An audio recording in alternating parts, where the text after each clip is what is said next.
Hi all! Review of web series 'secret stories' 'Roslyn'. 6 ఎపిసోడ్లతో జియో హాట్‌స్టార్‌లో stream అవుతుంది. ప్రతి ఎపిసోడ్ 35 మినిట్స్ ఉంది.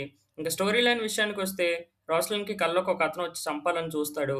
అతను నిజంగానే వాళ్ళ ఇంటికి పేయింగ్ గెస్ట్‌గా వచ్చిన తర్వాత ఏమైందనేదే మిగతా స్టోరీ. నాకైతే ఈ వెబ్ సిరీస్ అస్సలు నచ్చలేదు. ఒక్క లాస్ట్ ఎపిసోడ్ తప్ప మిగతా అన్ని episodes full lag and boring అనిపించాయి. 'రాస్లిన్‌కి గ్రీన్ ఐస్ ఉన్న అతను కల్లోకి వస్తూ ఉండటం, అతను నిజంగానే వాళ్ళ ఇంట్లోకి గెస్ట్‌గా వచ్చిన తర్వాత ఏమైంది? రాస్లిన్ తన పేరెంట్స్ అయిన మీనా అండ్ వినీత్‌కి చెప్పినా వాళ్ళు అర్థం చేసుకోకపోవటం.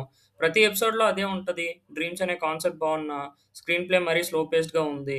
మొత్తం అంతా ఒకే హౌస్‌లో ఉండటం, రిపీటెడ్‌గా సేమ్ సీన్స్ చూస్తున్న ఫీలింగ్ అయితే వచ్చింది. అలానే ప్రతి ఎపిసోడ్ 35 నిమిషాలు ఉండటం, ఎక్కడ ఎంగేజ్ అండ్ సస్పెన్స్ ఫీల్ అయితే రాలేదు.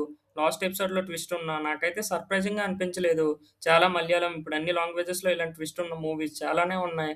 పోనీ బ్యాక్‌గ్రౌండ్ స్టోరీ బావుందా అంటే అది కూడా routine and outdated story line pick చేసుకున్నారనిపించింది. తెలుగు డబ్బింగ్ కూడా బానే ఉంది చూడొచ్చు. పెర్ఫార్మన్స్ విషయానికొస్తే ఉన్నది కొన్ని క్యారెక్టర్సే అయినా మీనా, వినీత్, రాస్లిన్ క్యారెక్టర్ చేసిన అమ్మాయి, జెర్రీ అందరూ డీసెంట్‌గా చేశారు. ఓవరాల్‌గా ఈ వెబ్ సీరీస్ అయితే నచ్చలేదు. ఫుల్ బోరింగ్ అండ్ లాగ్ అనిపించింది. ఫ్యామిలీతో కలిసి చూడొచ్చు. ఇలాంటి మరిన్ని రివ్యూస్ కోసం ఛానెల్‌ని సబ్స్క్రైబ్ చేసుకోండి. Thanks for watching. జై హింద్.